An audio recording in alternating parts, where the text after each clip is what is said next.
예수보다 더 귀한 것은 없네.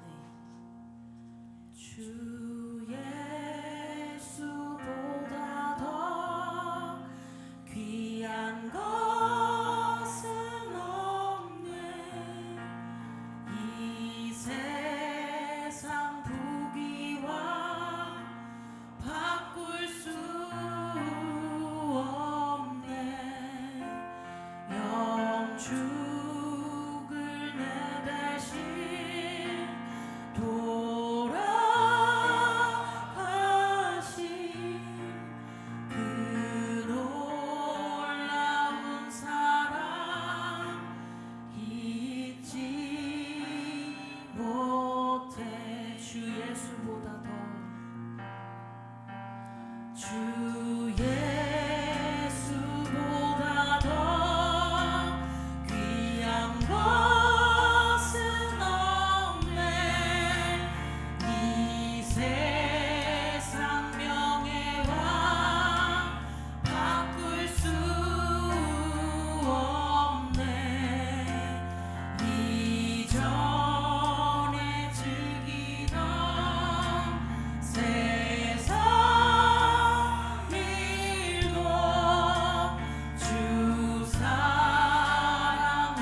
거룩하시고 자비로우신 하나님 아버지, 무더운 계절에도 저희를 주님의 은혜 가운데 불러주시고 8월 첫 주일 예배로 인도해 주시니 감사합니다.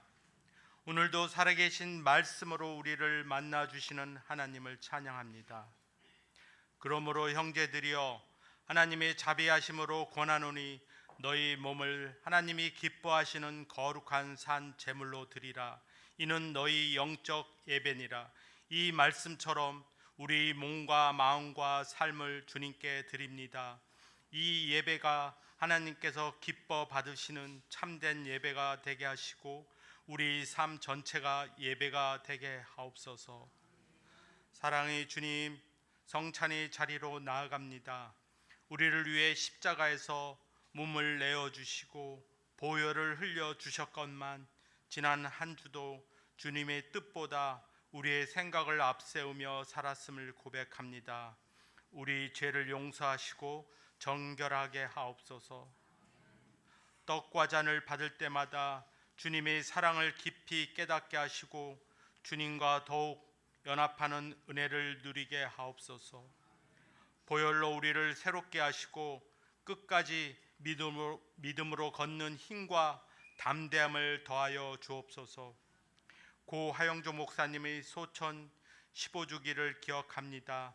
남겨주신 선교적 열정과 복음의 유산을 이어받아 우리 교회가 하나님 나라를 위해 쓰임받는 선교적 공동체가 되게 하옵소서. 땅끝까지 복음을 전하는 선교사님들을 주님 손에 올려드립니다. 한 젠슨, 한 조니 선교사님을 지켜 주옵소서. 크루드 지역의 사역과 ISC 교회를 보호하시고 뉴호프 국제학교가 다음 세대를 세우는 믿음의 터전이 되게 하옵소서. 모든 사역과 가정 자녀들의 길을 인도하여 주옵소서. 세네갈의 정직한 정결한 선교사님과 중국 신행이 송영근 최정균 선교사님을 붙들어 주시고 성령의 능력으로 복음의 문이 열리게 하옵소서. 가정과 건강을 지키시고 필요한 동역자와 재정을 채워 주옵소서. 서산 M센터를 축복하여 주옵소서. 이 주민들이 복음을 듣고 주님을 만나게 하시며 그들이 다시 자신의 나라로 돌아가 복음의 증인이 되게 하옵소서. 이우진 유연희 선교사님과 모든 동역자들에게 지혜와 능력을 더하여 주옵소서. 수해로 고통받는 북한 주민들을 긍휼히 여겨 주옵소서. 생명을 지키시고 소망을 잃지 않게 하시며 지하교회 성도들을 주님의 날개 아래 보호하여 주옵소서. 꿈땅 어드벤처를 축복하여 주옵소서. 여호수아 약속의 땅으로라는 주제처럼 다음 세대가 하나님을 신뢰하며 순종과 담대함으로 살아가게 하옵소서. 공주 봉헌교회 여름 아우리치도 인도하여 주옵소서. 준비 과정과 재정을 채워주시고 전도와 섬김을 통해 복음이 풍성히 전해지게 하옵소서. 오늘 말씀을 전하시는 최영민 목사님께 성령의 충만함을 더하여 주시고 선포되는 말씀이 우리의 심령을 깨우게 하옵소서. 듣는 자마다 회개와 순종으로 응답하게 하시고 삶 속에서 그리스도의 향기를 나타나게 하옵소서. 예배의 처음과 끝을 주님께 위탁드리며 우리를 구원하신 예수 그리스도의 이름으로 기도드립니다. 아멘.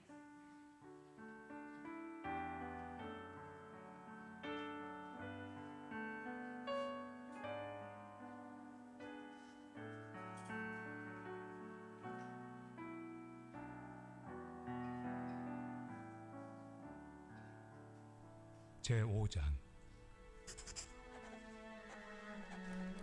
그리스도께서 우리를 자유롭게 하려고 자유를 주셨으니 그러므로 굳건하게 서서 다시는 종의 멍에를 매지 말라. 보라, 나 바울은 너희에게 말하노니 너희가 만일 할례를 받으면 그리스도께서 너희에게 아무 유익이 없으리라. 내가 할례를 받는 각 사람에게 다시 증언하노니 그는 율법 전체를 행할 의무를 가진 자라. 율법 안에서 의롭다함을 얻으리 하는 너희는 그리스도에게서 끊어지고 은혜에서 떨어진 자로다. 우리가 성령으로 믿음을 따라 의의 소망을 기다리노니 그리스도 예수 안에서는 할례나 무할례나 효력이 없으되 사랑으로서 역사하는 믿음뿐이니라. 너희가 다름질을 잘하더니 누가 너희를 막아 진리를 순종하지 못하게 하더냐? 그 권면은 너희를 부르신 이에게서 난 것이 아니니라. 적은 누룩이 온 덩이에 퍼지느니라. 나는 너희가 아무 다른 마음을 품지 아니할 줄을 주 안에서 확신하노라. 그러나 너희를 요동하게 하는 자는 누구든지 심판을 받으리라. 형제들아, 내가 지금까지 할례를 전한다면 어찌하여 지금까지 박해를 받으리요? 그리하였으면 십자가의 걸림돌이 제거되었으리니 너희를 어지럽게 하는 자들은 스스로 베어버리기를 원하노라. 형제들아, 너희가 자유를 위하여 부르심을 입었으나 그러나 그 자유로 육체의 기회를 삼지 말고 오직 사랑으로 서로 종로를 타라. 온 율법은 내 이웃 사랑하기를 내 자신같이 하라 하신 한 말씀에서 이루어졌나니 만일 서로 물고 먹으면 피차 멸망할까 조심하라. 내가 이르노니 너희는 성령을 따라 행하라. 그리하면 육체의 욕심을 이루지 아니하리라. 육체의 소욕은 성령을 거스르고 성령은 육체를 거스르나니 이 둘이 서로 대적하므로 너희가 원하는 것을 하지 못하게 하려 함이니라. 너희가 만일 성령의 인도하신 바가 되면 율법 아래 있지 아니하리라. 육체의 일은 분명하니 곧 음행과 더러운 것과 호색과 우상 숭배와 주술과 원수 맺는 것과 분쟁과 시기와 분냄과 당 짓는 것과 분열함과 이당과 투기와 술 취함과 방탕함과 또 그와 같은 것들이라. 전에 너희에게 경계한 것 같이 경계하노니 이런 일을 하는 자들은 하나님의 나라를 유업으로 받지 못할 것이요 오직 성령의 열매는 사랑과 희락과 화평과 오래 참음과 자비와 양선과 충성과 온유와 절제니 이 같은 것을 금지할 법이 없느니라. 그리스도 예수의 사람들은 육체와 함께 그 정욕과 탐심을 십자가에 못 박았느니라. 만일 우리가 성령으로 살면 또한 성령으로 행할지니 헛된 영광을 구하여 서로 노엽게 하거나 서로 투기하지 말지니라. 제 101편 다윗의 시. 내가 인자와 정의를 노래하겠나이다. 여호와여, 내가 주께 찬양하리이다. 내가 완전한 길을 주목하오리니 주께서 어느 때나 내게 임하시겠나이까. 내가 완전한 마음으로 내 집안에서 행하리이다. 나는 비천한 것을 내 눈앞에 두지 아니할 것이요 배교자들의 행위를 내가 미워하오리니 나는 그 어느 것도 붙들지 아니하리이다. 사악한 마음이 내게서 떠날 것이니 악한 일을 내가 알지 아니하리로다. 자기의 이웃을 은근히 헐뜯는 자를 내가 멸할 것이요 눈이 높고 마음이 교만한 자를 내가 용납하지 아니하리로다. 내 눈이 이 땅에 충성된 자를 살펴 나와 함께 살게 하리니 완전한 길에 행하는 자가 나를 따르리로다. 거짓을 행하는 자는 내 집안에 거주하지 못하며 거짓말하는 자는 내 목전에 서지 못하리로다. 아침마다 내가 이 땅의 모든 악인을 멸하리니 악을 행하는 자는 여호와의 성에서 다 끊어지리로다. 내 안에 사는 이 예수 그리스도니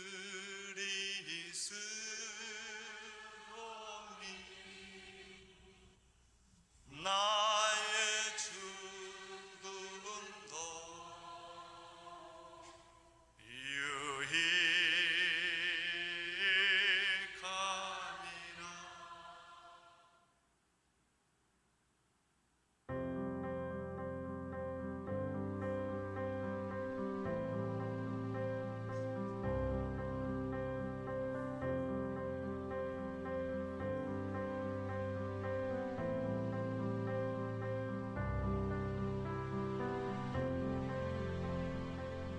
여러분 죄책감에 몸부림쳐 본 일 있습니까?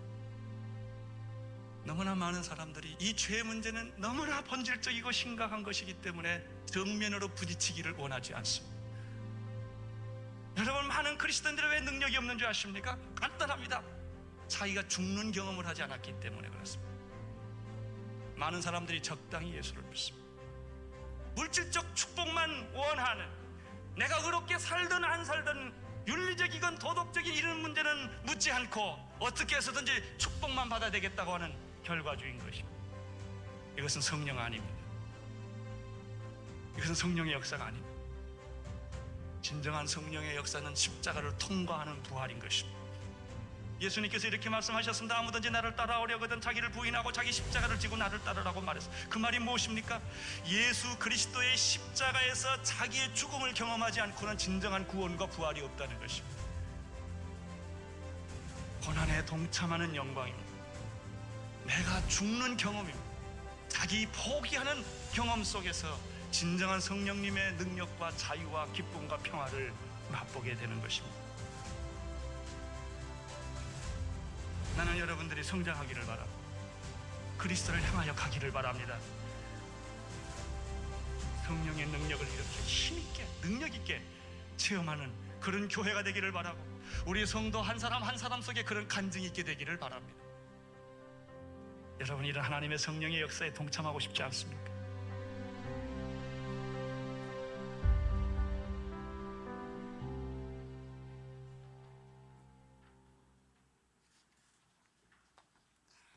할렐루야. 주일 일부 예배 오신 여러분을 환영하고 축복합니다. 우리에게 새날을 주시고 새 영을 주신 하나님 은혜에 감사하며 옆에 계신 성도님들과 함께 인사 나누도록 하겠습니다. 주님을 따르는 제자가 되십시오. 주님을 따르는 제자가 되십시오. 찬양으로 서로 축복하겠습니다. God bless you. 주님의 크신 은혜가 당신의 영혼 속에 가득 흘러넘치기를, 당신의 몸과 마음 붙드시며 행하는 그 모든 것을 지키시며 보호하시고, 참 기쁨이 언제나 넘치기를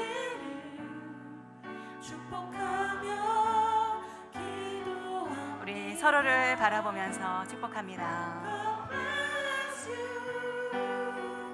God bless you. God bless you.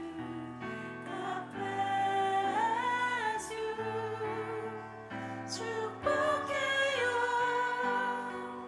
감사해요. 축복해요.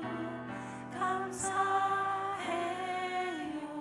축복의 박수 서로 나누겠습니다. 오늘 우리에게 주시는 말씀은 로마서 12장 1절과 2절의 말씀입니다.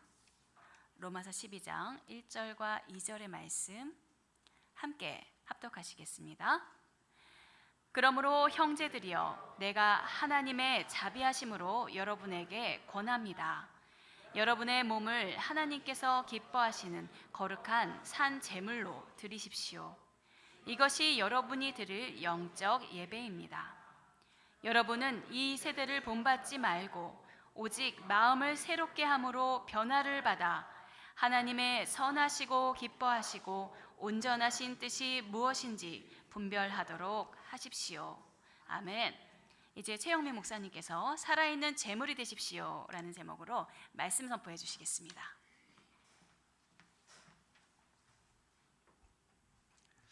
네, 몇 가지 교회의 소식 안내해 드리도록 하겠습니다. 지난 한 주간 한 목사님 소천 15주기를 맞이해서 또 새벽 예배 때 말씀 듣는 그런 시간을 가졌는데, 우리 모든 성도들 그 비전을 이어봐서 아름다운 오늘의 교회로 세워가게 되길 바랍니다. 이번 여름 아울시 오늘까지 꿈땅 캠프가 이제 완료가 됩니다. 캠프가 다 마치게 되고 이제 8월 13일부터 또 보험교회 아울렛지가 마지막으로 되어 있습니다. 계속 기도해 주시기를 부탁드립니다. 이번 주 수요예배는 수문앞 광장의 부흥이라는 제목으로 계속 부흥에 대한 시리즈 말씀을 나누고 있습니다. 다 함께 오셔서 함께 여러분 인생의 부흥을 경험하게 되길 바랍니다. 찬양 세미나가 8월 9일 다음 주 주일 오후 2시에 경찬홀에서 있습니다. 우리 성가대에서 수원 캠퍼스에 있는 강순영 성가사님을 초대했는데 찬양에 관심 있는 분들 다 오셔서 자유롭게 들을 수가 있습니다. 많은 분들 참석해 주시기 바랍니다. 8월 19일 날 수요일 날 수요예배를 성령 치유 집회로 저희가 하게 됩니다. 전에 온누리교회 부목사님으로 계시다가 주와 그리스도 교회를 개척해서 지금 치유 사역을 하고 계신 김대진 목사님 모시고 몸에 병이 있는 분들, 질병이 있는 분들, 이분이 주위에서 뼈 전문이라고 말씀 많이 하시는데 오셔서 능력이 있습니다. 오셔서 질병으로 인해서 어려움을 겪는, 우리 현대의학 병원에도 치료를 받지만 또 의학의 한계가 있지 않습니까? 오셔서 여러분 치유의 은혜를 누리시기 바랍니다. 또 8월 달에 저희가 여러 많은 또 준비를, 예배 세미나가 진행이 됩니다. 8월 23일 주일 오후 2시부터 두 번에 걸쳐서 가정 예배 세미나와 예배 사역 세미나가 두 번에 진행이 됩니다. 김재성 목사님은 온누리교회 예배 사역 본부장으로 10년 이상 섬기시다가 지금 가정 사역 본부장으로 섬기고 계시는데 이번에 오시면서 가정 예배입니다. 가정 사역, 가정 예배 세미나, 그다음에 예배 사역. 예배 사역 세미나는 예배 사역자들은 다 참여하시기 바랍니다. 뭐 성가대, 찬양팀, 예배 안내팀 다 오셔서 예배 사역을 하는 데서 중요한 또 이렇게 귀한 말씀을 함께 듣겠습니다. 많은 분들 오셔서 세미나에 동참해 주시기 바랍니다. 어원화 신규 교사 및 단원을 모집합니다. 많이 참여해 주시기 바라고, 이번 8월 비전 헌금은 M 하베스트 집회 추석에 열리는 그 집회 후원금을 위해서 사용되게 됩니다. 또 오랜만에 반가운 분들이 오셨습니다. 우리 오랫동안 또 질병으로 인해서 또 병원에서 치료받고 이제 많이 회복되어서 우리 이상무 집사님 한번 잠깐 자리를 해 주시겠습니까? 네. 또 이병영 장로님 잠깐만 좀, 이병영 장로님 잠깐. 네. 일어나지 마시고, 예. 네. 이병영 장로님 또 수술하시고 재활 훈련 받으셔서 또 이제 좀 걷고 일상의 삶이 시작이 됐고, 이상무 집사님은 이전보다 더 건강해진 모습으로 정말 큰 어려운 수술을 하고 재활을 했는데 여러분들 기도 많이 해주셔가지고 정말 많이 좋아지신 것 같습니다. 계속 두 분 일상의 삶에서 강건할 수 있도록 계속 기도해 주시기 바랍니다. 이 시간 나라 민족을 위해서 같이 기도하겠습니다. 하나님, 대한민국을 축복하여 주옵소서. 대통령과 모든 위정자들을 붙잡아 주셔서 공의와 정의와 하나님의 사랑으로 충만한 국가 공동체가 되게 하여 주옵소서. 함께 기도합니다. 하나님 아버지, 이 시간 대한민국을 축복하여 주옵소서. 이 나라의 민족 가운데 하나님의 공의와 정의가 하수처럼 흘러넘치기를 원하고 하나님의 사랑으로 충만하기를 원합니다. 무엇보다 대통령을 비롯한 모든 위정자들을 붙잡아 주시기를 원합니다. 그들이 하나님을 두려워하는 마음을 부어주시고 백성을 사랑하는 마음을 부어주셔서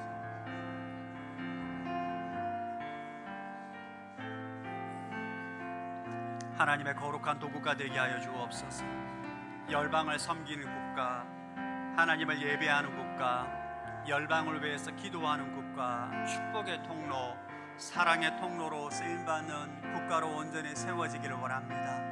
하나님 아니고선 이 나라의 민족 가운데 미래가 없음을 고백합니다. 주님 도와주시고 이 나라의 민족의 주권자가 되어주시고 왕으로 임하여 주옵소서. 하나님 아버지, 대한민국의 왕이 예수 그리스도임을 선포합니다. 이 나라의 민족이 하나님 은혜 가운데 이렇게 아름답게 세워졌음을 고백합니다. 다시 한번 대통령과 위정자들과 모든 지도자들을 붙잡아 주셔서 하나님의 쓰시는 거룩한 도구가 되게 하시고 이 나라의 민족을 주님의 뜻 가운데 통치하고 다스려 주옵소서. 예수님 이름으로 기도드립니다. 아멘. 우리 시간 영성 비타민 함께 선포하고 말씀 듣겠습니다. 시작. 나는 예수 그리스도 안에서 지금 여기 하나님의 사랑과 생명을 누립니다. 나는 예수 그리스도 안에서 무한하신 하나님의 지혜와 능력을 누립니다. 나는 예수 그리스도 안에서 항상 기뻐하고 범사에 감사합니다. 나는 예수 그리스도 안에서 말할 수 없는 은혜와 긍휼을 누립니다. 나는 예수 그리스도 안에서 주의 말씀을 말함으로 언제나 주의 뜻을 이룹니다.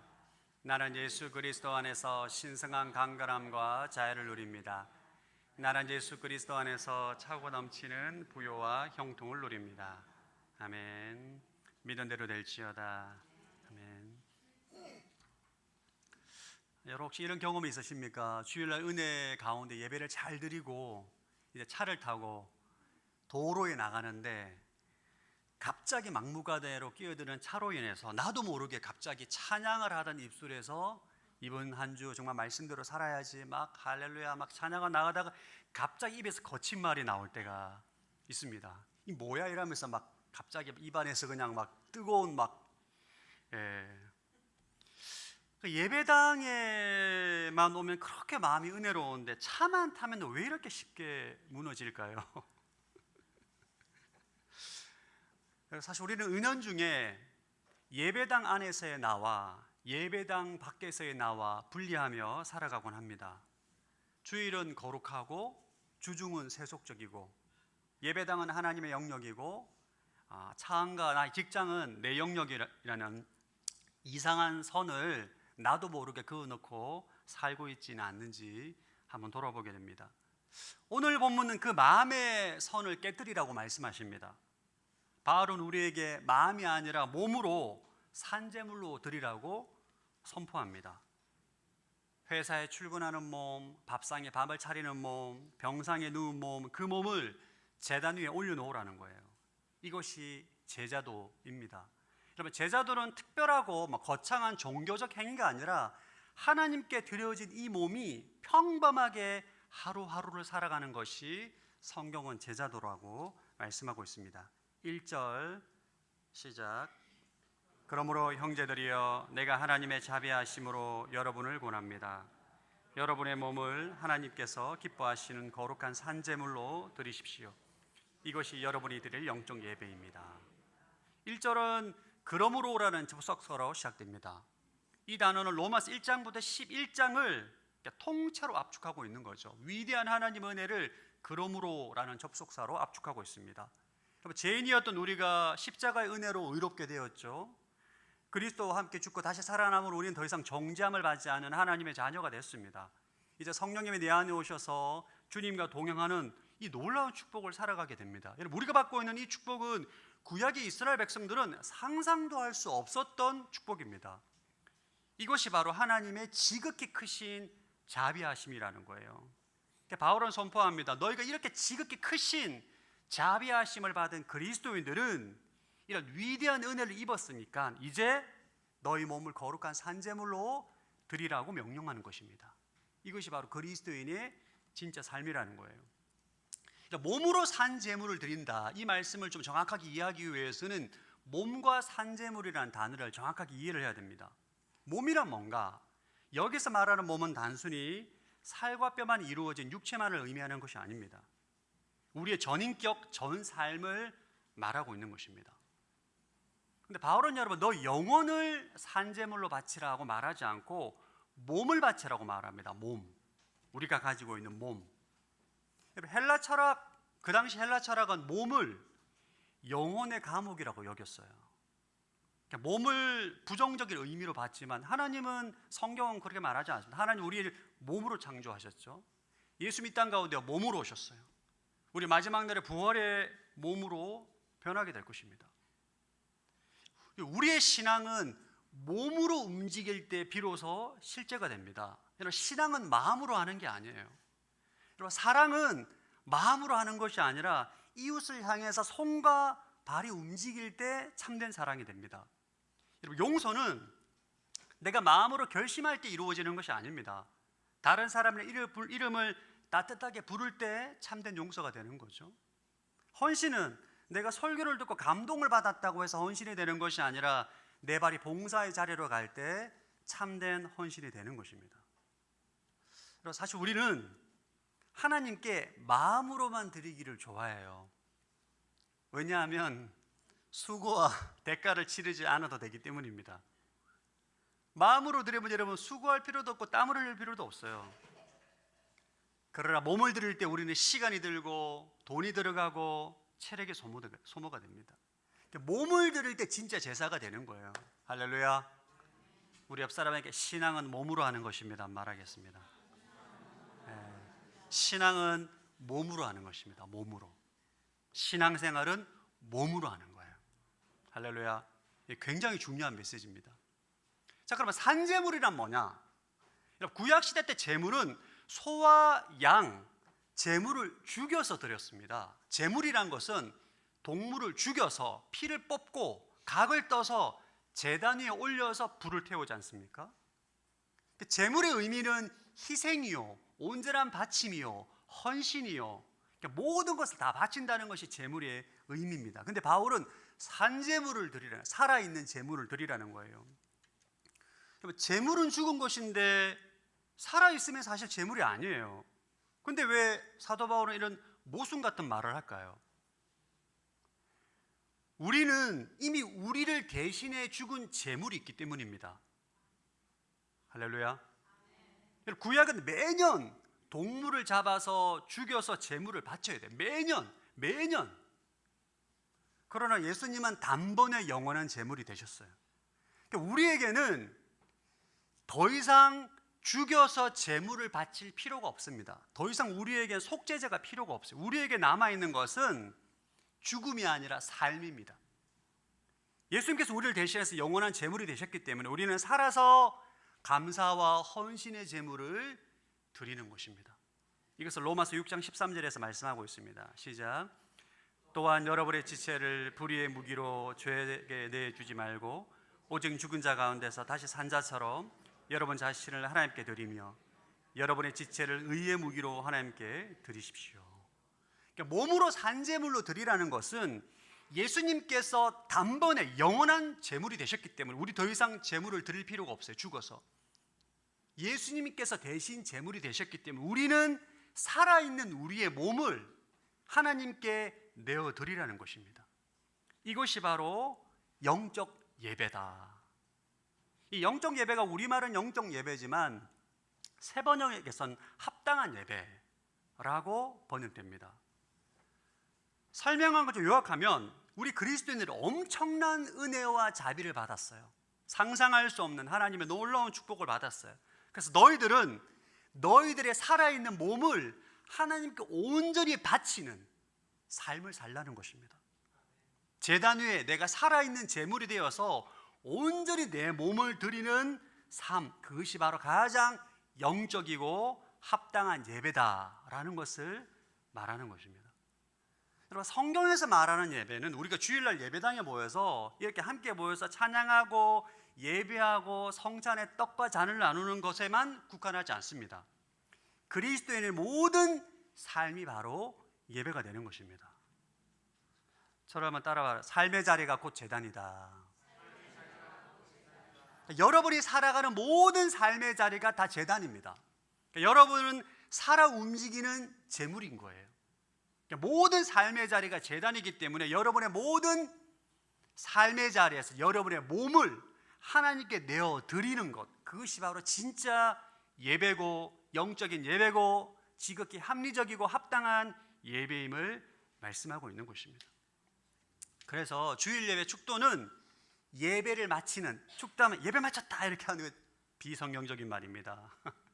축도는 주일 예배가 마치는 것이 아니라 삶의 예배의 시작을 알리는 사인인 것입니다. 그래서 여러분, 진짜 예배가 무엇인지 아는 참된 예배자는 직장에서 삶으로 예배합니다. 여러분, 직장은 단순히 돈을 버는 곳이 아니에요. 여러분에게 하나님께서 맡기신 삶의 자리, 제단입니다. 주님께서 보내신 거예요. 여러분의 직장에서 말과 행동과 섬김으로 여러분의 재물을 하나님께 드리는 거예요. 그것이 바로 예배입니다. 간혹 직장에서 신우회를 만들어서 따로 예배하는 것도 귀합니다. 그러나 진짜 성경에서 말하고 있는 예배는 따로 무언가 예배를 드리는 것이 아니라 우리의 몸을 바치는 거예요. 산제물로. 그것이 바로 주님께서 보시기에 합당한 영적 예배임을 말합니다. 참된 예배자는 가정에서도 삶으로 예배드립니다. 가정에서의 삶의 예배라는 말은 어떤 분들에게는 힘들게 들릴 수 있습니다. 매일 반복되는 집안일, 육아, 가족 뒷바라지, 내가 지금 여기서 뭐 하고 있나, 이렇게 마음이 들 때가 있죠. 저는 사실 그게 엄살이라고 생각하지는 진짜 삶의 무게죠. 사실 힘듭니다. 그러나 성경은 그 자리를 다르게 불러요. 제단이라고 말합니다. 나를 바치는 것. 설거지하면서 내 몸을 드리는 것이 예배입니다. 할렐루야. 청소하고 요리하고 가족을 섬기는 것이 예배입니다. 그것이 어떻게 예배가 되느냐? 하나님이 그 자리를 거룩한 제단으로 삼으셨기 때문입니다. 여러분, 그리스도인은 모든 삶의 자리가 제단이 됩니다. 그래서 모든 삶이 예배가 되는 거예요. 오늘 아침에 택시를 타고 오는데 이런저런 얘기를 하다가 갑자기 택시기사 아저씨가 목사냐고 묻더라고요. 뜨끔했습니다. 깜짝 놀랐습니다, 진짜. 왜 그러냐면 제가 아저씨 왜 그 주행 버튼 안 누르세요? 지금 안 누르신 것 같다고, 빨리 누르시라고 했는데 눌렀다는 거예요. 그래서 아저씨 특이하다고 이렇게 말씀하시면서 목사냐고 묻더라고요. 말하는 게 목사 같다고. 와, 제가 얼마나 제가 긴장했는지. 그 순간 제가 뭐 예를 들면 무례하게 말하고 뭐 이렇게 말했으면 얼마나 여러분 제가 난감했겠습니까? 우리의 모든 삶의 자리가 사실 다 드려진 몸으로 살아야 돼요. 그것이 하나님 보시기에 합당한 예배이기 때문입니다. 초대교회 유명한 설교자 요한 크리소스톰이라는 사람분이 계신데 이분이 이런 말을 했습니다. 이 본문을 가지고 눈이 악한 것을 보지 못하게 하라. 그러면 그 눈이 제사가 될 것이다. 혀가 야비한 것을 말하지 않으면 그것이 제물이다. 손이 죄를 행하지 못하게 하라. 그러면 그 손이 번제가 될 것이다. 왜? 그리스도인은 모든 삶의 자리가 제단이고 우리의 몸, 말, 삶, 행동, 모든 손짓, 모든 삶이 제물이기 때문에 그것이 예배가 되는 것입니다. 한 걸음 더 나가야 됩니다. 소극적으로 막는 것에 거치지 않고 적극적으로 선을 행하는 것이죠. 손을 들어서 구제와 봉사를 하고 입술을 통해서 나를 미워하는 자를 축복하고 나를 저주하는 자를 블레싱하고 이런 모든 몸으로 드리는 삶이 하나님 보시기에 산제물, 예배가 되는 것입니다. 사랑하는 성도 여러분, 신앙생활은 관념으로만 하는, 마음으로 하는 게 아니에요. 마음으로 나 누구를 사랑해, 하나님을 사랑해, 끝. 그거는 신앙생활이 아닙니다. 신앙생활은 몸으로 하는 거예요. 몸으로 드리지 않는 은혜는 다 관념입니다. 마음으로만 은혜를 받고 움직이지 않는 신앙은 행위가 없는 죽은 믿음이에요. 여러분, 신앙생활 몸으로 하시길 바랍니다. 은혜를 받았다면 산제물로 여러분 제단에 여러분의 몸을 드리십시오. 이것이 진짜 은혜 받은 자의 모습이에요. 오늘 예배 축도를 마치고 난 다음에 여러분 다시 말씀드려요. 축도가 끝나가 되면 내가 삶의 예배가 시작이 되었다. 할렐루야. 이번 한 주 여러분의 몸을 제물로 드리는 한 주가 되시길 바랍니다. 다시 한번 옆 사람의 몸으로 신앙생활 합시다 말하겠습니다. 근데 우리가 문제가 하나 있어요. 우리가 사실 몸을 산제물로 드려야 한다는 사실을 모르지 않습니다. 로마서 12장 1절을 신앙생활 조금만 한 사람들은 다 압니다. 근데 문제는 이게 잘 안 된다는 거예요. 죽은 제물은 여러분 제단 위에 피를 흘리고 각을 떠서 조각난 제물은 제단에서 내려오지 않습니다. 근데 우리는 살아있기 때문에 자꾸 제단에서 몰래 내려옵니다. 제단에 올라가 있다가도 눈치를 보고 이거 좀 이상한 것 같은데, 내가 이렇게 쓰면 안 돼, 손해볼 것 같은데 라고 몰래 밤에 아무도 안 보일 때 은근슬쩍 제단에 몰래 내려와요. 그래서 제물인 우리가 이상한 곳에 가서 엉뚱한 짓을 합니다. 이게 우리의 실존적인 문제예요. 몸을 산제물로 드리라는 건 너무 정답은 알겠는데 자꾸 자꾸 재단에는 안 가고 엉뚱한 곳에 가서 엉뚱한 말과 엉뚱한 행동을 하는 거죠. 어떻게 우리가 이 몸을 산제물로 지속적으로 드릴 수 있는가? 사도 바울은 우리에게 우리의 몸을 지속적으로 산제물 드릴 수 있는 두 가지 방법을 알려줍니다. 첫 번째가 이 세대를 본받지 말라는 것입니다. 2절 시작. 여러분은 이 세대를 본받지 말고 오직 마음을 새롭게 함으로 변화를 받아 하나님의 선하시고 기뻐하시고 온전한 뜻이 무엇인지 분별하도록 하십시오. 여기서 본받다라는 원어의 뜻은 겉모양, 거푸집, 유행이라는 뜻입니다. 이 세대를 본받지 말라는 건 세상의 거푸집에 들어가서 그 모양대로 찍히지 말라는 거예요. 거푸집 있잖아요. 이렇게 공장에서 팍 찍어내듯이. 세상의 거푸집에 찍혀서 그대로 나오지 말라는 것입니다. 왜? 이 세상의 풍조와 세상의 가치관이 우리의 몸을 산제물로 드리는데 가장 강력한 방해물이기 때문입니다. 여러분, 잡초가 무성한 밭에는 여러분 곡식이 제대로 자랄 수가 없죠. 여러분 다 뭐 서산에 오니까 여러분 주위에 논밭이 많아서 우리가 너무 봅니다. 토양에 영양분이 아무리 많아도 잡초가 들어오게 되면 열매를 맺지 못해요.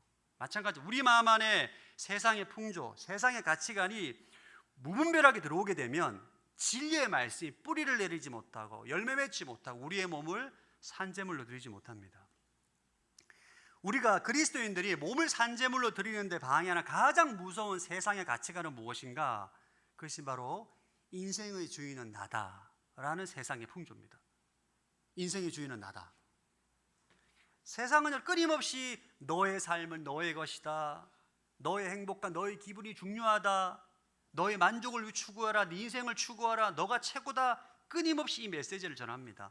이 메시지, 이 풍조가 우리 안에 들어오게 되면 하나님의 뜻과 하나님의 주권보다 내 뜻과 내 주권이 더 중요해요. 하나님의 영광보다 내 영광이 더 중요합니다. 궁극적으로 이 세상의 풍조는 재물의 본질을 거부하게 합니다. 그러니까 내 몸을 산제물로 하나님께 드리고 바치고 온전히 헌신하고 충성하는 것을 거룩한 예배라고 보지 않고, 영적 예배, 합당한 예배라고 보지 않고 무모한 낭비라고 봅니다. 인생을 소비한다고 생각해요. 이런 인생의 주인은 나라는 이 세상의 풍조는 이미 이 시대의, 이 사회 시대 정신이 됐습니다. 오늘날 이 세상 가운데 남녀, 하나님의 창조하신 남자와 여자 이 성을 거부하고 나는 내 성을 스스로 선택하겠다, 이것을 주장하는 사람들에게 얼마나 많은 사람들이 이 주장을 지지하고 따라오는지 모릅니다. 우리 교회니까 이렇죠. 제가 이런 말을 우리 설교에, 교회 안에서 설교하니까 그렇지, 이런 말을 세상에서 나가서 이런 말을 하잖아요. 엄청난 문매를 맞습니다. 왜? 이미 이들에게 사고에는 이 세상의 풍조는 아니 그 성을 내가 선택해야지 왜 하나님께서 이래라 저래라 하느냐, 이런 사고를 가지고 있어요. 그런데 문제는 이 세상의 풍조가 바깥에만 있는 것이 아니라 이미 교회 안에도 침투해 와 있습니다.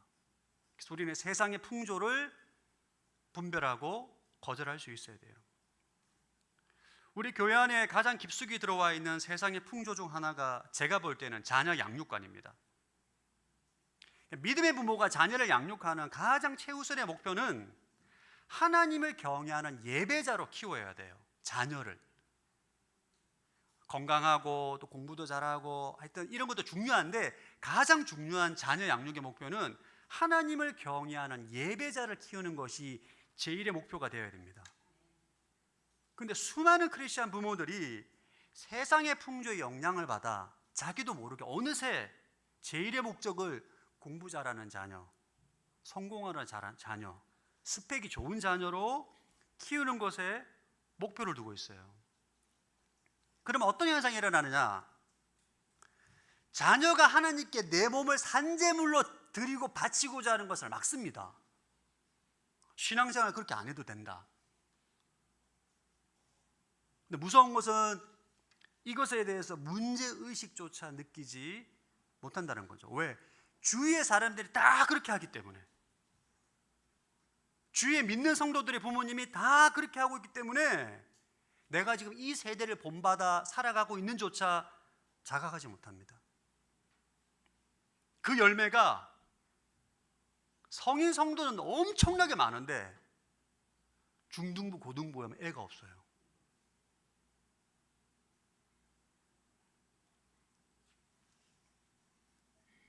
사랑하는 성도 여러분, 기억하십시오. 세상의 풍조는 결코 나쁜 얼굴로 오지 않습니다. 오히려 책임 있는 부모의 얼굴로 오고, 오히려 지혜로운 가장의 얼굴로 오고, 오히려 지극히 합리적이고 상식적인 얼굴로 와요. 여러분, 세상의 가치관이 굉장히 흉악하고 아주 난폭한 얼굴로 왔다면 벌써 경계했겠죠. 그래서 우리는 세상의 풍조라 부르지 않고 그것이 현실이다, 지혜다, 어쩔 수 없는 선택이라고 포장을 하게 되는 것입니다. 사랑하는 성도 여러분, 분별하시기를 축복합니다. 이 세대의 풍조, 이 세상의 가치관, 하나님의 진리를 대적하는, 교묘히 숨어서 우리에게 역사하는 이 시대를 분별할 수 있어야 됩니다. 그때부터 진짜 예배가 시작되는 거예요. 몸을 산제물을 드릴 수 있는 방법 두 번째는 마음을 새롭게 함으로 변화를 받아야 됩니다. 2절 시작.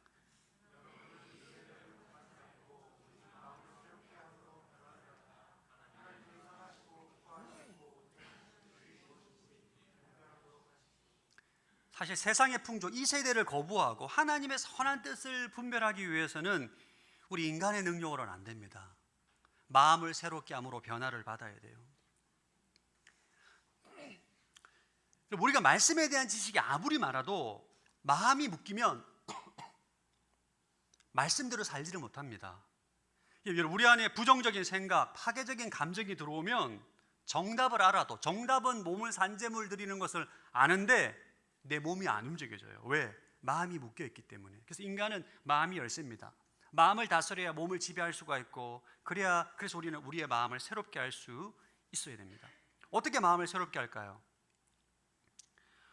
세상도 마음을 새롭게 하기 위해서 다양한 방법을 활용합니다. 여행을 가고, 맛집에 맛있는 음식을 먹고, 좋은 곳에 가서 휴가를 보내면 어느 정도 기분 전환이 됩니다. 그러나 오늘 성경에서 말하는 마음을 새롭게 하는 것은 기분을 전환하는 정도가 아닙니다. 이것은 마음을 새롭게 함으로 변화를 받는 것입니다. 어떻게? 말씀과 성령을 통해서 우리의 마음을 새롭게 함으로 변화를 받는 것입니다. 할렐루야. 성령의 역사를 통해서 우리의 마음이 완전히 변화되는 것입니다. 그때 우리는 마음이 새로워졌기 때문에 세상의 풍조를 분별하고 거절하고 하나님의 선하시고 온전하신 뜻이 무엇인지를 구분할 수가 있는 것입니다. 이는 오래전에 하나님께서 이미 약속하신 것입니다. 에스겔 36장 26절 시작. 내가 너희에게 새로운 마음을 주고 너희 안에 새로운 영을 줄 것이다. 내가 너희 육신으로부터 돌과 같이 굳은 마음을 없애고 너희에게 살처럼 부드러운 마음을 줄 것이다. 성도들 가운데 저한테 이런 질문을 많이 하셨습니다. 목사님, 제가 큐티도 하고 통독도 하고 새벽 기도도 드리는데 마음을 새롭게 함으로 변화를 받는 게 너무 어렵습니다. 내 안에 어떤 부정적인 생각이 들어왔어요. 내 안에 부정적인 감정이 들어왔어요. 벗어나지를 못하는 거예요. 마음이 새로워지지가. 여러분, 마음이 괴로울 때 성경을 읽으면 성경이 잘 읽혀집니까? 안 읽혀집니까? 안 읽혀지잖아요. 예배가 잘 드려집니까? 안 드려집니까? 집중이 안 되잖아요. 예, 맞습니다. 저도 깊이 공감해요. 저도 말씀과 성령으로 마음을 새롭게 하기 위해서 무수히 노력했던 시간들이 있었습니다. 굉장히 많은 시행착오가 있었는데 여러분들에게 말씀과 성령으로 마음을 새롭게 하는 변화를 받기 위해 세 가지 영적 지침을 좀 나누고자 합니다. 첫 번째는 내 자신과 마음을 동일시하지 말아야 돼요. 여러분들 가운데 이렇게 고백하시는 분들이 계십니다. 내 마음을 나도 어떻게 할 수가 없다. 내 마음이 나도 왜 이런지 모르겠다. 그리고 내 마음을 내가 어떻게 할 수가 없다. 이거는 지금 마음의 종으로 사는 거예요. 그러니까 내가 마음을 지배하는 것이 아니라 마음이 나를 지배하는 것입니다. 왜 이런 현상이 발생하느냐? 나 자신의 정체성과 마음을 동일시하기 때문입니다. 예를 들어 이런 거죠. 명절에 이제 친척들이 모였는데 조카가 명문대학에 갔다는 얘기를 들어요. 아무도 나한테 뭐라 말한 게 없는데 갑자기 돌아오는 차 안에서 무거운 마음이 듭니다. 내가 인생을 잘못 살았나? 무슨 일이 일어난 거죠, 여러분? 어떤 상황에 누군가의 말, 이런 상황을 통해서 내 안에 어떤 생각이 들어오고 생각을 통해 감정이 들어왔는데 그 감정이 나 자신의 정체성과 연결이 된 거예요. 여러분 기억하십시오. 나와 마음은 동일한 존재가 아닙니다. 마음은 여러분 생각과 감정의 연합체예요. 뇌의 활동을 통해서 보고 듣고 느끼는 것에 대해 생각이 일어나게 되고 그 수많은 생각 가운데 하나를 선택하게 되면 내 의지가 선택을 하게 되면 감정이 따라오게 됩니다. 그래서 생각과 감정, 그 마음은 뇌가 아닙니다. 그냥 생각이고 감정일 뿐이에요. 우리가 감정으로 생각으로 마음의 지배를 받는 이유는 마음이 나와 동일하다고 느끼기 때문이에요. 믿기 때문입니다. 그래서 여러분 나는 여러분 예수 그리스도 안에서 거듭난 속사람의 진짜 납니다. 할렐루야. 하나님의 자녀예요. 나는 소유와 학벌과 업적과 아무런 상관이 없어. 나의 가치는 하나님 보시기에 존귀한 하나님의 자녀입니다. 마음은 수많은 생각과 생각을 선택한 감정으로 해서 마음은 하루에 수만 번 왔다 갔다 바뀝니다. 여러분들이 마음을 새롭게 하기 위해서는 여러분의 속사람이 마음과 떨어져서 마음을 볼 수 있어야 돼요. 할렐루야. 여러분이 여러분의 마음을 떨어져서 객관적으로 여러분의 마음을 볼 수 있어야 돼요. 그리고 그 마음을 말씀과 성령으로 새롭게 하는 것입니다. 이 인식이 먼저 시작이에요. 두 번째는 성령께로 마음의 운전대를 내어드려야 됩니다. 여러분 하나님은 인격적인 분이십니다. 우리 자유의지를 끊고 강압적으로 우리의 마음을 바꾸는 분이 아니에요. 우리가 우리의 주권, 운전대를 내어드릴 때 성령님은 내 마음을 새롭게 하십니다. 계시록 3장 20절 읽어보겠습니다. 시작. 보라, 내가 문 앞에 서서 두드리니 누구든지 내 음성을 듣고 문을 열면 내가 들어가서 그와 함께 먹고 그는 나와 함께 먹을 것이다. 성령님이 우리 안에 들어와 계세요. 우리가 방문을 열어드리면 됩니다. 그럼 성령님이 들어오셔서 우리의 방을 깨끗하게 청소하는 거예요. 그러나 여러분들 안에 난 절대 안 할 거야, 나 절대 용서 못해, 나는 그거 절대 안 해, 이렇게 여러분이 여러분의 마음에 운전대를 내어드리지 못하고 주권을 끝까지 붙잡고 있으면 성령님이 일하실 수가 없는 거예요. 그분은 인격적인 분이기 때문입니다. 여러분의 그 상한 마음, 아픈 마음, 고장난 마음, 교만한 마음, 왜곡된 마음, 어찌할 수 없는 그 마음을 성령님께 온전히 내어드리고 주님 도와주십시오. 긍휼을 구해야 되는 것입니다. 마지막으로 말씀대로 생각하고 느끼고 말함으로 말씀의 철로를 깔아야 돼요. 여러분 성령님이 여러분의 마음에 역사하기 위해서는 여러분 기차가 움직이기 위해서는 레일이 깔려야 됩니다. 그러니까 여러분 마음 안에 성령님이 운행하시는 성령의 기체가 운행되기 위해서는 진리의 레일, 말씀의 레일이 깔려야 돼요. 우리 안에 여러분 온갖 세상의 풍조와 가치관과 거짓말로 레일이 깔려 있으면 성령님이 여러분의 성령의 기차가 운행이 안 돼요. 그래서 우리 말씀 안에 요즘 말로 말하면 말씀의 기초는 알고리즘이 깔려야 됩니다. 프로그램이 깔려야 돼요. 그래야만 성령님께서 말씀의 기초에 진리의 기초에서 여러분의 마음이 역사를 할 수가 있는 것입니다. 할렐루야. 그래서 성경 공부하고 암송하고 큐티하고 우리 영성 비타민처럼 막 선포하는 것입니다. 여러분 7가지 다 기억하시죠?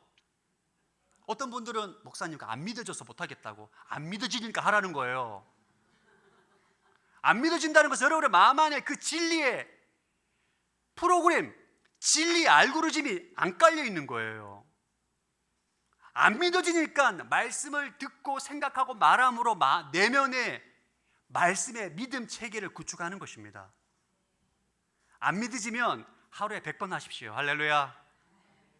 생각만 하면 안 돼요. 생각하고 묵상하고 느끼고 말하고. 아멘. 말씀대로 생각하고 느끼고 말하고, 그러면서 여러분의 마음 안에 말씀의 기초와 믿음 체계가 형성이 되는 것입니다. 그때 성령님이 일하시는 거예요. 그래서 여러분, 이것이 훈련이 많이 되어 있는 사람은 굉장히 마음이 묶이고 부정적인 마음, 고통스러운 마음, 슬픈 마음이 있어도 예배 안에 나가거나 임재의 자리로 나아가면 금방 회복됩니다. 금방 마음이 새로워져요. 근데 이게 훈련이 안 돼 있고 말씀에 레일이 안 깔려 있는 사람은 정말 오래 걸립니다. 훈련에 따라서. 오늘 이 예배 가운데 여러분 마음 안에 부정적인 생각과 파괴적인 감정으로 인해서 마음이 묶여 있는 분들이 계시다면 예배 가운데 여러분 마음을 새롭게 함으로 변화를 받으시기 바랍니다. 여러분, 마음은 여러분이 아니에요. 그 마음은 마음일 뿐이에요. 그냥 생각과 감정일 뿐이에요. 생각과 감정을 제가 무시하는 게 아니에요. 근데 그 마음이 여러분의 정체성이 아니라는, 여러분의 가치가 아닙니다. 그리고 여러분의 마음을 솔직하게 내어드려야 돼요. 성령님이 제일 역사하기 힘든 사람, 완악한 사람이에요. 고집 엄청 센 사람. 난 절대 내 뜻대로 할 거야. 이런 사람은 성령님이 일하실 수가 없어. 왜? 끝까지 본인이 주권을 내려놓지 않기 때문입니다. 그러나 상한 마음, 아픈 마음, 교만한 마음, 모난 마음, 상처난 마음들을 정말 하나님께 내어드릴 때 성령님이 여러분의 마음을 고치십니다. 할렐루야. 여러분의 마음을 만져주시고 여러분의 마음에 위로를 주시고 평강을 주시고 치유하시고 회복시켜 주시고 여러분이 그 마음 가운데 하나님의 선하시고 온전하시고 기쁘신 뜻이 무엇인지를 선명하게 보여주는 거예요. 아멘. 그러면 여러분들이 매일 여러분의 몸을 산제물로 드릴 수가 있습니다. 오늘 말씀, 사실 이것은 우리가 평생 실천해야 될 말씀이다. 내 몸을 산제물로 드리라. 이거는 한 번의 결단으로 해서 완전히 이루어지는 것이 아닙니다. 아마 오늘 주일 예배 마치고 아마 여러분 돌아가실 때 내 몸을 산제물로 드리리라. 할렐루야. 이러면서 운전하면서 막 나의 소유 막 이렇게 가시다가 목요일쯤 되면 계산기를 아마 두드릴 수 있어요. 내가 너무 좀 요즘 과하게 사는 거 아닌가? 요즘 내가 너무 헌신하는 거 아닌가? 이러다가 좀 내가 경작이 뒤처지지 않나? 이러면서 은근슬쩍 최 목사 안 보는 사이에 재단에서 몰래 내려오시는 분들이 계실 수 있어요. 재단에 막 올라가 있다가 다 잠자고 아무도 없을 때 몰래 이렇게 싹 슬그머지 내려오는 것을, 이게 우리의 삶이죠. 저도 그래요, 여러분. 어떻게 해야 되느냐? 1절 말씀을 기억해요. 그러므로 하나님의 모든 자비하심을 기억해야 돼요. 우리는 연약해서 재단에서 허구한 올라갔다 내려왔다 올라왔다 내려왔다 올라왔다 내려왔다 하지만 예수님은 한 번의 제사로, 한 번의 제물이 되어서 단 한 번도 십자가에서 내려오지 않았어요. 예수님은 완벽합니다. 그분의 완벽한 자비하심이 있기 때문에 우리는 실패해도 언제든지 다시 제단에 올라갈 수 있어요. 이게 은혜입니다. 그래서 우리 날마다 하나님의 자비하심을 기억해야 됩니다. 우리 다시 올라가면 돼요. 다시 올라가면 돼요. 여러분, 내 몸을 제단으로 드릴 때 엄청난 몸장을 만들고 건강한 몸으로 드리는 것이 아닙니다. 지금 현재 여러분의 몸을 드리는 것입니다. 아픈 몸을 드리고, 늙어가는 몸을 드리고, 실패하고 상처받은 몸을 드리고, 지금 있는 그대로의 몸을 그냥 드리는 거예요. 할렐루야. 그게 하나님 보시기에 지극히 합당하고 영적이고 가치 있는 예배라는 것입니다. 이게 진짜 예배예요. 우리 서사로운 누리교회 모든 성도님들이 그런 예배를 드리시길 바랍니다. 주일날 와서만 예배 드리는 것이 아니라 여러분의 모든 주중의 삶에, 사실 주일 성수는 주일에 한 번이잖아요, 여러분. 1시간, 1시간 반. 나머지 모든 삶은 여러분의 가정에서, 직장에서, 삶의 현장에서 드리잖아요.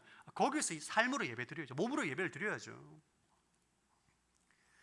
우리가 지난 12주 동안 나를 따르라 라는 주제로 예수님 부르심 앞에 어떻게 우리가 주님을 따라가야 될 것인가에 대한 시리즈 말씀을 드렸습니다. 나를 따르라, 이 부르심의 대답은 오늘 설교 주제입니다. 주님, 제 몸을 드립니다. 오늘 하루의 삶을 드립니다. 이게 그 부르심에 대한 우리의 대답이 되어야 할 줄로 믿습니다. 매일 매일 아침에 주님 제 몸을 드립니다. 오늘 하루의 삶을 드립니다. 신앙생활을 몸으로 하겠습니다. 고백하며 그냥 일상, 그냥 평범한 삶을 살아가는 게 그게 제자예요. 여러분 꼭 뭐 선교이제 나가서 이렇게 뭔가 목회자가 되어서 이런 것이야. 그건 부르심이고 직분인 것이고, 모든 성도들이 각자의 부르심의 자리에서 오늘 하루 내 몸을 주님께 드립니다. 내 삶을 드립니다. 내 몸을 드립니다. 이 고백하고 그냥 일상생활 사는 게 그게 예배고 제자의 삶이고 그게 주님을 따라가는 것입니다. 이번 한 주 모든 성도님들 그러한 삶을 사시기를 축복합니다.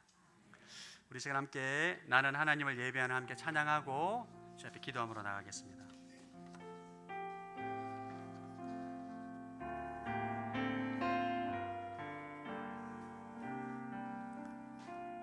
나는 하나님을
시간 성령께 내 마음을 내어드리며 함께 기도하기를 원합니다.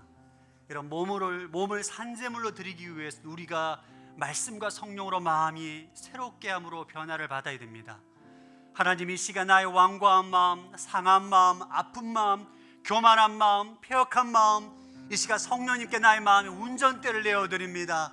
하나님 나의 마음을 고쳐주시고 회복시켜 주시고 성령의 평강으로 충만케 하시고 위로하여 주시고 성령께서 마음을 새롭게 함으로 변화를 받아 하나님의 선한 뜻이 무엇인지 온전히 분별함으로 하나님 나의 몸을 산제물로 드릴 수 있는 능력을 얻게 하여 주옵소서. 함께 기도합니다.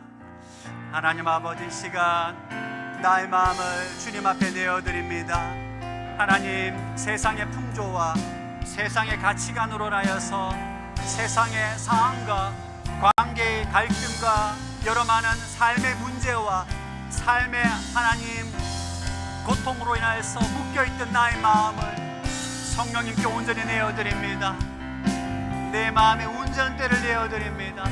하나님 상한 마음, 아픈 마음, 완악한 마음, 폐역한 마음, 아버지 교만한 마음을 주님께서 고쳐주옵소서. 마음의 운전대를 내어드립니다. 마음이 새롭게 함으로 변화를 받게 하여 주옵소서. 성령님이 주시는 평강으로 충만케 하여 주옵소서. 마음이 상한 자 위로하여 주시고 아픈 자 고쳐주시고 성령님의 평강으로 충만케 하여 주셔서 아버지 이 마음 가운데 성령님의 위로와 하나님의 선한 뜻이 무엇인지를 분별할 수 있는 영적인 분별력을 허락하여 주셔서 모든 삶의 자리 제단에서 내 몸을 산재물로 바칠 수 있는 믿음과 담대함과 용기를 허락하여 주시옵소서. 할렐루야. 주님을 찬양합니다. 하나님 아버지, 이 시간 나의 마음의 운전대를 성령님께 내어드립니다. 하나님의 삶의 문제와 모든 상황으로 인해서 마음이 묶여있고 상한 마음을 가지고 아픈 마음을 가지고 있는 성도들을 위로하여 주옵소서. 마음을 고쳐 주옵소서. 마음을 새롭게 하여 주시옵시고 마음에 성령님이 주시는 평강과 위로와 안식으로 충만케 하여 주옵시고 무엇보다 하나님의 선하시고 온전하시고 기쁜 뜻이 무엇인지 분별함으로 하나님 이 세대를 본받지 않고 내 몸을 산제물로 드릴 수 있는 용기와 결단이 있게 하여 주옵소서. 감사드리오며 살아계신 예수님 이름으로 기도드립니다. 아멘. 이 시간 사도신경 고백하심으로 성찬 예식에 참여하겠습니다. 나는 전능하신 아버지 하나님 천지의 창조주를 믿습니다. 나는 그의 유일하신 아들 우리 주 예수 그리스도를 믿습니다. 그는 성령으로 잉태되어 동정녀 마리아에게서 나시고 본디오 빌라도에게 고난을 받아 십자가에 못 박혀 죽으시고 장사된 지 사흘 만에 죽은 자 가운데서 다시 살아나셨으며 하늘에 오르시어 전능하신 아버지 하나님 우편에 앉아 계시다가 거기로부터 살아있는 자와 죽은 자를 심판하러 오십니다. 나는 성령을 믿으며 거룩한 공교회와 성도의 교제와 죄를 용서받는 것과 몸의 부활과 영생을 믿습니다. 아멘. 함께 찬양하며 떡을 나눕니다.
내가 여러분에게 전한 것은 주께 받은 것입니다. 곧 주 예수께서는 잡히시던 밤에 빵을 들어 감사하시고 떼시며 말씀하셨습니다. 이것은 너희를 위해 주는 내 몸이니 이 예를 행해 나를 기념하라.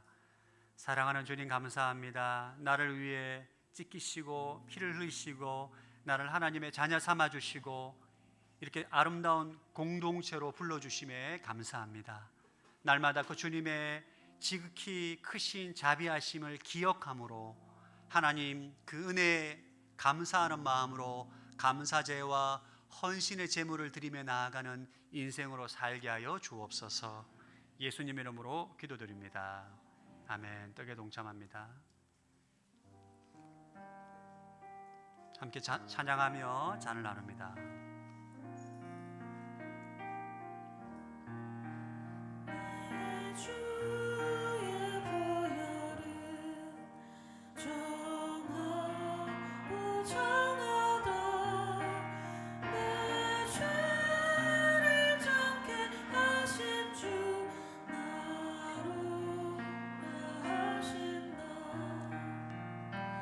내가 주께로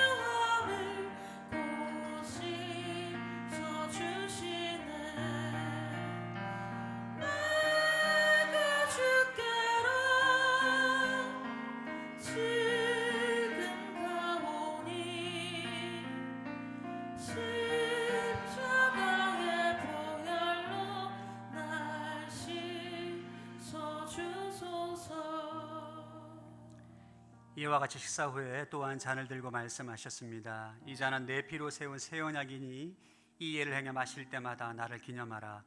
그러므로 여러분이 이 빵을 먹고 이 잔을 마실 때마다 주가 오실 때까지 그분의 죽으심을 선포하는 것입니다. 사랑하는 주님, 감사합니다. 예수 그리스도의 보혈의 능력이 있음을 선포합니다. 이 시간 내 안에 있는 모든 죄악들, 부정적인 것들, 악한 것들, 예수 그리스도를 아버지 먹고 마실 때 깨끗게 됨을 선포합니다. 하나님, 모든 묶임으로부터 자유함을 누리게 하여 주시옵시고 하나님의 생명으로 충만케 하여 주옵소서. 감사드리오며 예수님 이름으로 기도드립니다. 아멘. 잔에 동참합니다.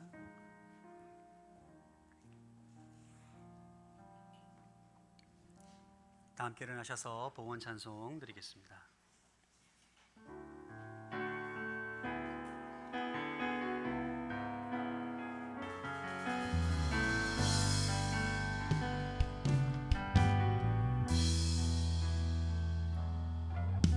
주 예수의 얼굴을 구하며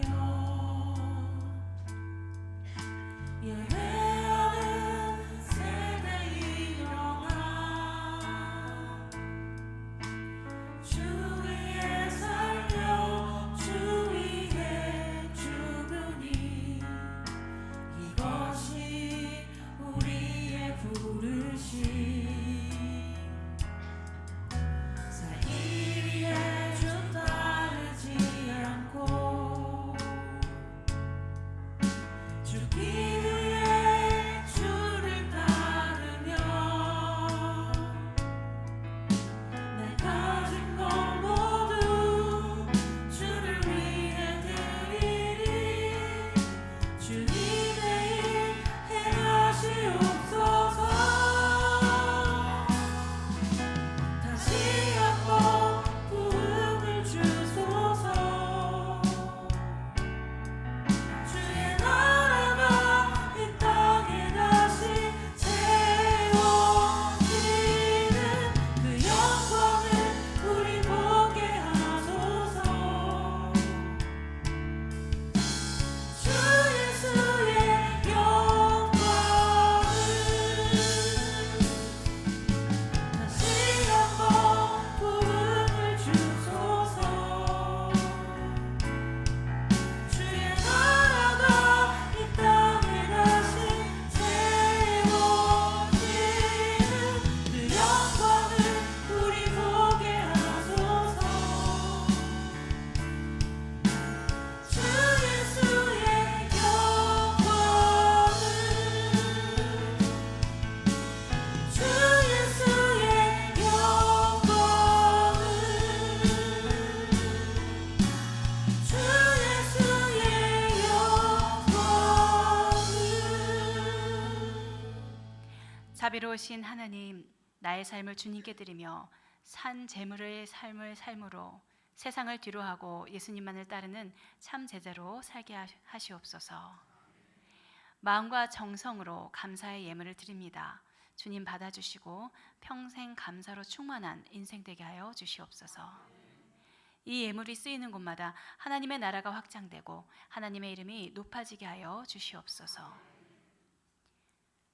지금은 우리 주 예수 그리스도의 은혜와 하나님의 사랑과 성령님의 교통하심이 오늘 함께 예배드린 모든 성도님들과 서산 땅과 M센터와 열방의 선교사님들 가운데 항상 함께 하시기를 간절히 축원하옵나이다. 아멘.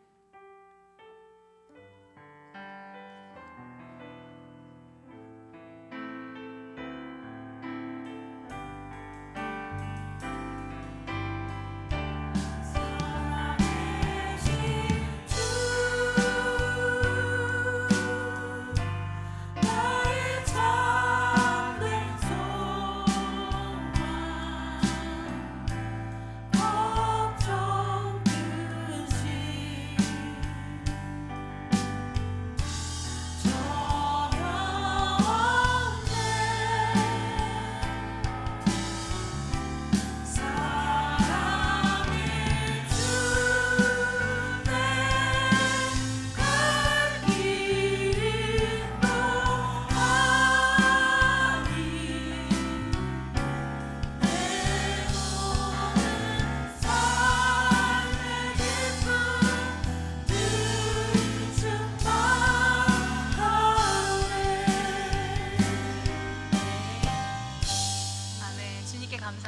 영광의 박수 올려드립니다.